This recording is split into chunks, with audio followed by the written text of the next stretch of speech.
Welcome to Gardening with Calyx. I am Thelma. Happy New Year to all of our friends and our first-time viewers. We're so happy to have you. And we're starting 2024 with one of my favorites, Amaryllis. Now, a few weeks ago, probably about 5 weeks ago, I did a video showing you how we subject our Amaryllis to a dormancy treatment so that they can shift gears from growing through to flowering. Now, that process was fairly successful this year, and we did a test marketing, which I would have told you about in the last video, and that was excellent. We'll continue to share our experiences with Amaryllis, starting with this video, where we discuss the likely timelines from the beginning through to the end of blooming, and how to care for your blooming plants indoors in order to prolong their beauty.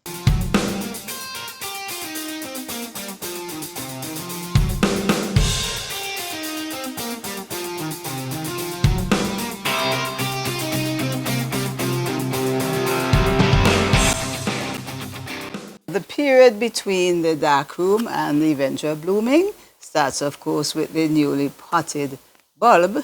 Now, the time that it would take, on average, a bulb to go from this initial stage to one where you are definitely sure that you have a flower scape emerging. And here we have in this bulb two scapes coming up at the same time. And that's not unusual. But the time from initial to the scape emerging properly could range anywhere from 4 weeks and in some cases as much as 12 weeks. So if I give you an average and say it is 6 weeks, that is what you're hoping for. But between 6 to 8, I think, is fairly sure if you have a mature bulb and other conditions are all right. Here is another one that just to show you that even this is a medium-sized bulb. This is a large bulb. These scapes are highly likely to produce larger flowers than this medium-sized bulb.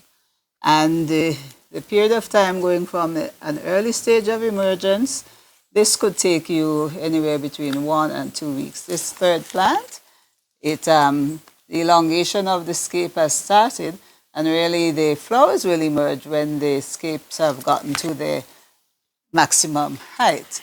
Here's another one that came out relatively, well, came out with 2 scapes, very nice. This is a new variety to me, striped Amaryllis, and these 2 lovely scapes, I'm hoping they will show their stuff. The flowers will start to open up in about another 3 weeks or so. Let me just introduce this bulb that has a scape that is fully elongated, and the calyx, remember the calyx is the protective sheath around flowers. This one has started to open a bit, I think. And there's no standard. I mean, these scapes could be as short as, they could start opening their flowers when they're relatively short. I have a few more that are rather tall. But you see the early stages of the calyx splitting open, and from there, the flowers would emerge. Along the way of the elongation of the scape, interesting things can happen.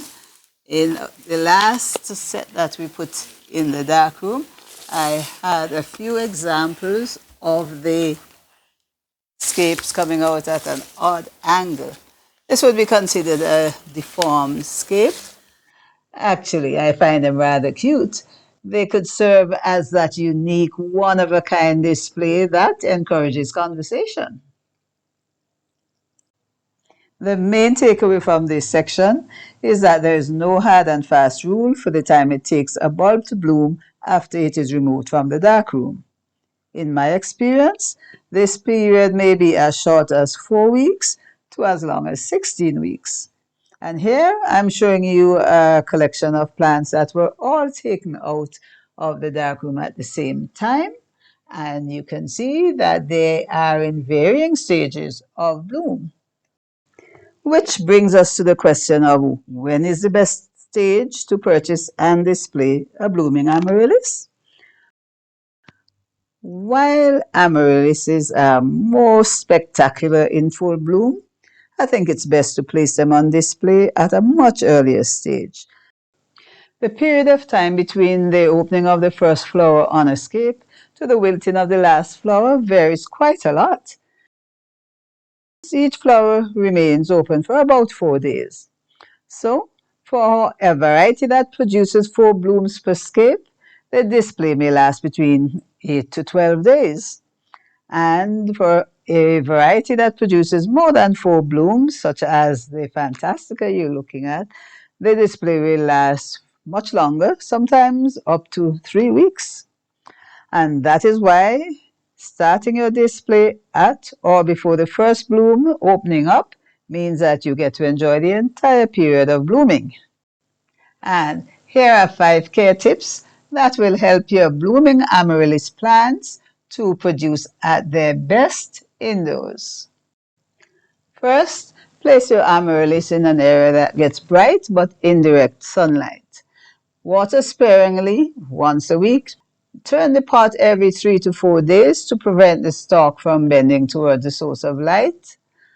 Insert a support stake to keep the stalk upright. And remove blooms as they fade. Here is a plant that's on display that has 4 faded blooms. It's looking rather untidy. To remove these faded blooms, simply use a sharp, clean secateur or a pair of scissors and make the cut at the base of each flower stalk.